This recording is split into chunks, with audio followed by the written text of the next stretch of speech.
कहानी अंधेरे के बाद प्रकाश। श्रीमद् भगवद गीता से प्रेरित एक जीवन बदल देने वाली कहानी। रवि एक मध्यम वर्गीय परिवार का इकलौता बेटा था। उसके पिता एक सरकारी स्कूल में अध्यापक थे और माँ एक घरेलू महिला। जब रवि 10 साल का था, उसके पिता की एक सड़क दुर्घटना में मृत्यु हो गई। उस दिन से उसके जीवन में अंधेरा उतर आया था। माँ ने सिलाई का काम शुरू किया और रवि को पढ़ाई में जोड़े रखा। रवि समझ गया था कि अब उसके कंधों पर न केवल अपनी जिंदगी बल्कि माँ की उम्मीदों का भी भार है। वह बचपन से ही पढ़ाई में होशियार था। उसने ठान लिया था कि वह बड़ा होकर एक दिन अफसर बनेगा, एक ऐसा बेटा जो माँ के सारे दुख मिटा सके। स्कूल खत्म हुआ, कॉलेज भी किसी तरह पूरा किया गया और फिर उसने सिविल सेवा परीक्षा की तैयारी शुरू कर दी। रवि सुबह 4 बजे उठता, मंदिर में जाकर दीप जलाता और फिर किताबों में डूब जाता। उसे केवल एक चीज दिखाई देती थी, सफलता। पर पहली बार में असफल हुआ। माँ ने कहा, कोई बात नहीं बेटा, भगवान पर भरोसा रखो। वह फिर जुट गया, पर दूसरी बार भी नतीजा वही निकला। अब रिश्तेदारों ने ताने मारना शुरू कर दिए। कोई कहता, इससे नहीं होगा। कोई हंसते हुए कहता, इसे नौकरी नहीं, नींद चाहिए। रवि अब खुद से भी नजरें नहीं मिला पाता था। माँ हर रोज उसके लिए चुपचाप चाय बनाती, सिर पर हाथ फेरती, लेकिन वो स्नेह अब रवि के लिए बोझ लगने लगा था।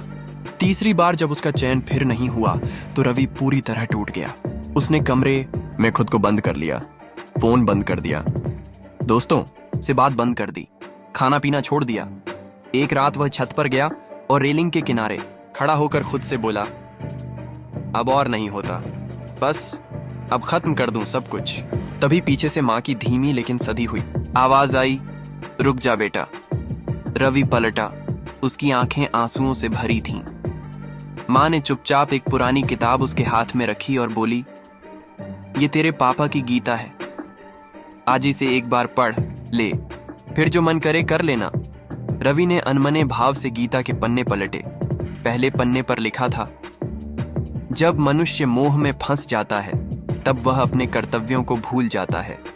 फिर उसकी नजर इस पंक्ति पर गई, हे अर्जुन, तू अपने कर्म को कर, फल की चिंता मत कर। वो ठिठक गया। पहली बार उसे लगा जैसे ये शब्द किसी किताब के नहीं, उसके अपने जीवन के लिए लिखे गए हों। उसने पन्ने पलटे। हर पंक्ति जैसे उसके घावों पर मरहम बनकर उतर रही थी। आत्मा न जन्म लेती है न मरती है। जो कुछ तू खो चुका है शायद वो कभी तेरा था ही नहीं, और जो कुछ तेरा है वो कभी तुझसे छिनेगा नहीं। रवि पूरी रात गीता पढ़ता रहा। उस रात पहली बार उसने अपने भीतर एक शांति महसूस की।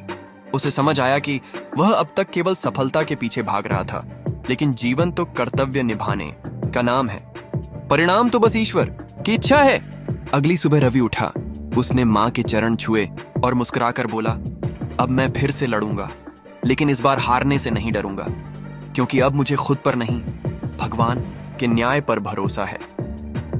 वह फिर से पढ़ने बैठ गया, लेकिन इस बार उसकी आंखों में केवल लक्ष्य नहीं, धैर्य था। मन में केवल जिद नहीं, समर्पण था। और दिल में केवल डर नहीं, गीता का ज्ञान था। 6 महीने बाद रिजल्ट आया। इस बार वह सफल हुआ था। माँ की आंखों से आंसू बह रहे थे, लेकिन वो आंसू दुख के नहीं, ईश्वर के प्रति आभार के थे। रवि ने गीता को माथे से लगाया और खुद से कहा, अगर माँ ने उस रात मुझे गीता न दी होती तो शायद मैं आज इस धरती पर नहीं होता। लेकिन गीता ने न केवल मेरी जान बचाई बल्कि मेरी सोच बदल दी। अब मैं हर काम करता हूं, लेकिन फल की चिंता ईश्वर पर छोड़ देता हूं। सारांश, समरी। यह कहानी एक ऐसे युवक की है जो बार बार की असफलताओं से टूट चुका था। जीवन में निराशा और आत्महत्या जैसे ख्याल उसे घेर चुके थे, लेकिन श्रीमद् भगवद गीता के ज्ञान ने न केवल उसे बचाया बल्कि उसकी सोच, आत्मा और कर्म का मार्ग भी बदल दिया। ये कहानी हमें सिखाती है कि जब हम जीवन की लड़ाई में हारने लगते हैं तब गीता हमें फिर से खड़ा कर देती है।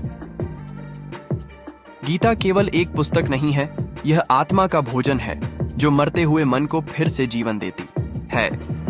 अगर आपको पसंद आई हो तो 1 लाइक जरूर दें।